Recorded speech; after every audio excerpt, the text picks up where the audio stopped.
ये एक फॉर्म याद रखिए। अगर आपको ये लिमिट चेक करना हो, limit x approaching to a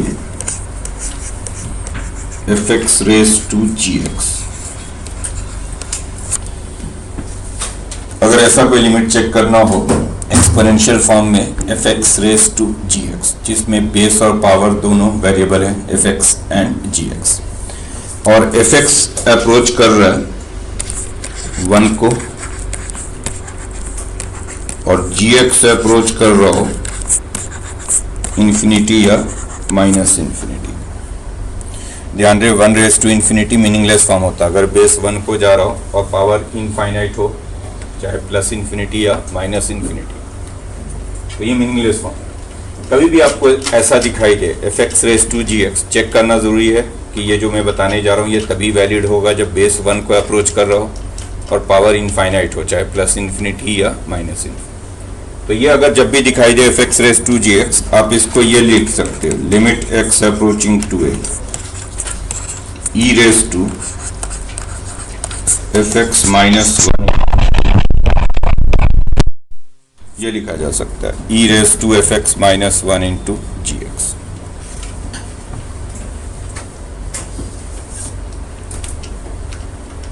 और अब आपको ये तो कांस्टेंट क्वांटिटी हो गया, तो सिर्फ इसकी लिमिट फाइंड करनी पड़ेगी, यानी अल्टीमेटली फिर आप सिर्फ इस वाले का लिमिट फाइंड कर लोगे fx माइनस 1 इंटू gx का, से इसका लिमिट l हो गया, तो आंसर हो जाएगा आपका e raise to l, l जो है जो पावर की लिमिट है।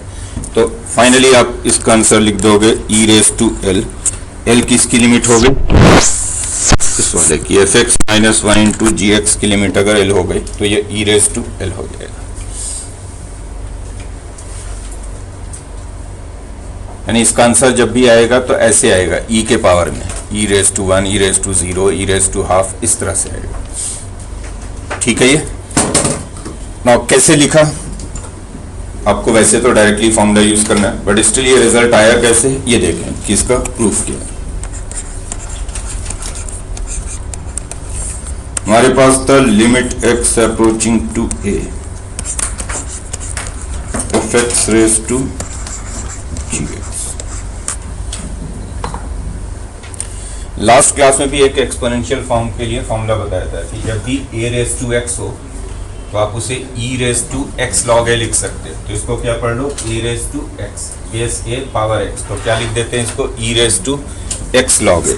तो इसको लिख सकते हैं limit x approaching to a e raise to gx log fx।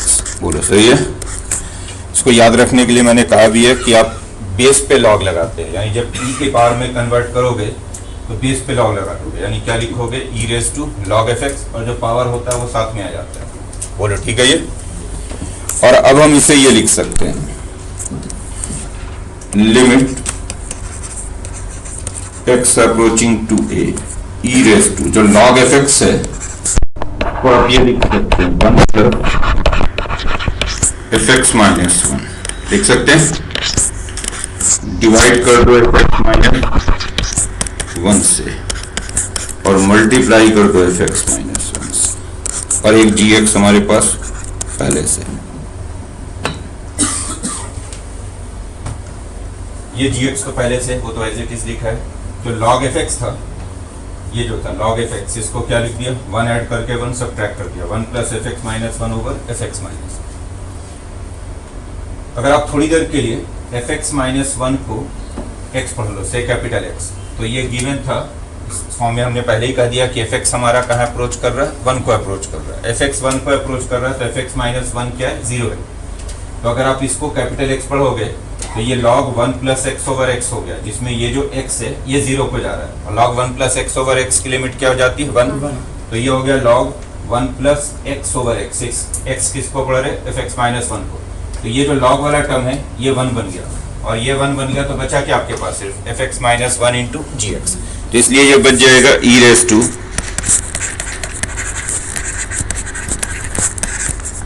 To fx minus 1 into gx। बोलिए सही है। ऐसा लिखने का फायदा ये होता है कि ये जो बीच का एक स्टेप है ये गायब हो जाता है, आप सीधा यहाँ से शुरू करें, यानी जब भी fx रेस टू gx दिख रहा है तो आप सीधा लिख दें e raise to fx minus 1 into gx। लेकिन ये तभी वैलिड है जब fx 1 को अप्रोच कर रहा हो, gx इन्फिनिटी या माइनस इन्फिनिटी। जैसे लिखिए question,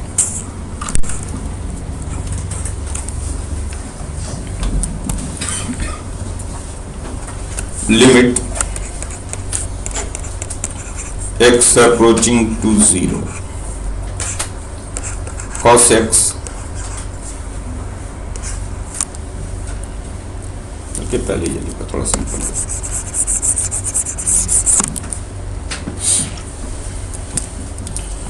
limit x approaching to 3 2x square minus 3x minus 1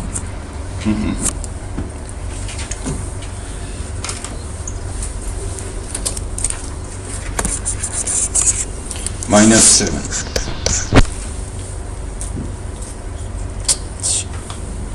फिर गलती minus 8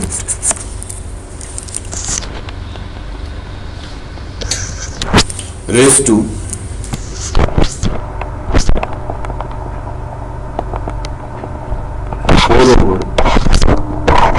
x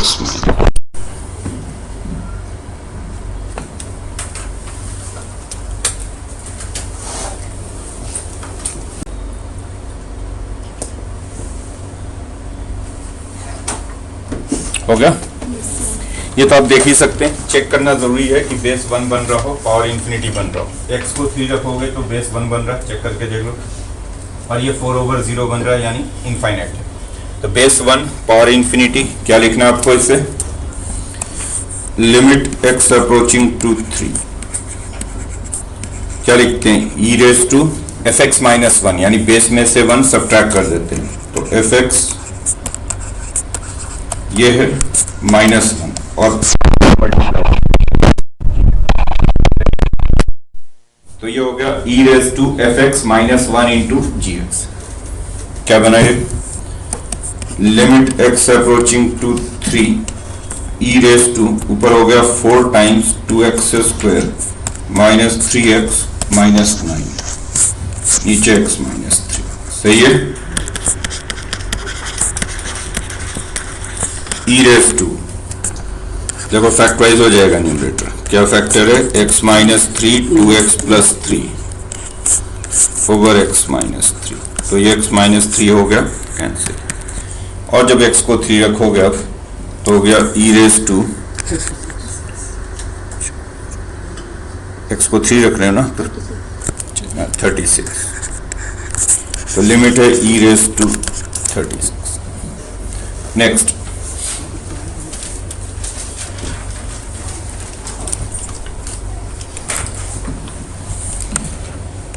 limit x approaching to 2 3x minus 5 over 5x minus 9 whole raised to 4 over x minus 2।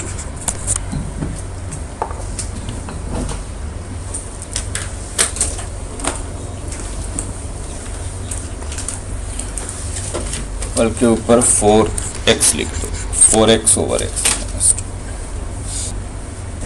हो गया। ये तो आप चेक कर ही चुके हो कि बेस 1 बन रहा है, पावर इनफाइनाइट बन रहा है, तो आप इसे लिखोगे limit x approaching to 2 e raise to 3x minus 5 over 5x minus 9 minus 1 e raise to fx minus e raise to base में से 1 सब्ट्रैक्ट कर देते हैं, fx माइनस 1 और gx से मल्टीप्लाई e रेज टू, देखो ये बनेगा ऊपर 3x minus 5x minus 2x और प्लस 4, यही है ना, तो माइनस 2 टाइम्स x माइनस 2 बन रहा है, और नीचे होगा 5x माइनस 9 इंटू, तो ये x माइनस 2 हो गया कैंसिल। x को 2 रखोगे तो न्यूमरेटर पे आएगा माइनस 16, डिनोमिनेटर पे 1, तो लिमिट है ई रेज टू, बोलो सही है। Next limit x approaching to 0 cos x raise to cot square x।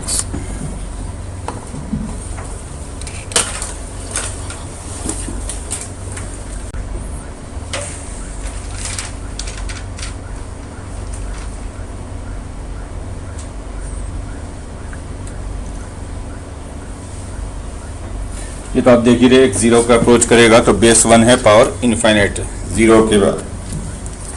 एक 0 का e raise to fx minus 1 into gx। ध्यान दोगे जब limit x approaching e raise to cos x minus cot square x को लिख सकते हैं cos square x over sine square. x approaching to 0 e raise to cos x minus 1 में से minus बाहर कर दो तो 1 minus cos x into cos x। नीचे साइन स्क्वायर x को आप 1 माइनस cos स्क्वायर x लिख सकते हैं और उसको फैक्टराइज करके 1 minus cos x into 1 plus cos x लिख सकते हैं। जो डिनोमिनेटर में साइन स्क्वायर x था उसे लिख दिया 1 माइनस cos स्क्वायर x, और 1 माइनस cos स्क्वायर x को फैक्टराइज करके लिख सकते हैं 1 minus cos x 1 plus cos x, तो ये 1 माइनस cos x गया। और अब x को 0 रखोगे तो हो गया ऊपर e रेज टू माइनस 1, नीचे तो ये लिमिट है e raise to minus half. उससे भी आ जाएगा, आंसर यही रहेगा। अब जैसे करना है ट्रिग्नोमेट्रिक लिमिट है, ट्रिग्नोमेट्रिक लिमिट आप जैसे निकालना चाहो निकाल, या तो ऊपर जो cos x माइनस 1 था उसमें cos x की जगह पे लिख देते हैं 1 minus 2 sign square x by 2, cot square x को डिनोमिनेटर में ले आते तो tan स्क्वायर x बन जाता। देन फॉर्मूला सेट कर लेते हैं sin theta over theta and tan theta over theta का। Next limit x approaching to infinity 3x minus 4 over 3x plus 5 raise to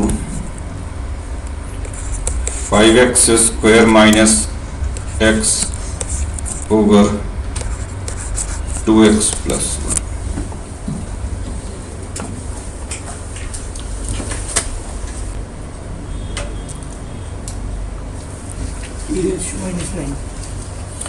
ये तो आप देख ही सकते हैं कि बेस इसका 1 होगा, पावर इनफाइनाइट होगा, वो इसलिए आज ही आपने सुनो इधर, आज ही आपने इन्फिनिटी वाली लिमिट पढ़ी है। और अगर x इन्फिनिटी को जा रहा हो, न्यूमरेटर एंड डिनोमिनेटर दोनों सेम डिग्री के, तो लिमिट हो जाएगा इसका 3/3, यानी x के कोएफिशिएंट्स का रेशियो ये 1 बनेगा। और यहाँ पे न्यूमरेटर का डिग्री डिनोमिनेटर की डिग्री से ज़्यादा है, तो इसलिए ये बनेगा इन्फिनिटी, तो बेस 1 बनेगा, पावर इन्फिनिटी होगा। तो क्या लिखेंगे इसको, limit x approaching to infinity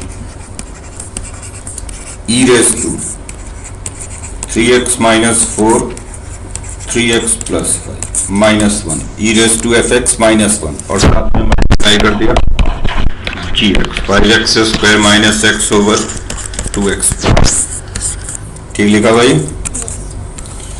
arrange करोगे तो न्यूमरेटर पे होगा e रेज टू माइनस 9, ठीक बोल रहा हूँ, 5x स्क्वायर माइनस x, और डिनोमिनेटर पे होगा 3x प्लस 5 2x प्लस, ये सही है, बोल भी दो। और अब न्यूमरेटर एंड डिनोमिनेटर दोनों सेम डिग्री के, दोनों क्वाड्रेटिक है। अगर x इन्फिनिटी को जा रहा हो, numerator and denominator same degree के हो, तो लिमिट क्या हो जाएगा, हाईएस्ट डिग्री वाले टर्म्स के कोफिशिएंट्स का रेशियो। ऊपर x स्क्वायर का कोफिशिएंट है -45 और नीचे x स्क्वायर का कोफिशिएंट आएगा 6, तो लिमिट हो गया e रेज टू -45/6, या चलो e रेज टू -15/2। समझ में आ गई बात? संडे को इसको खत्म करेंगे लिमिट्स को, 11:30 पे आना है।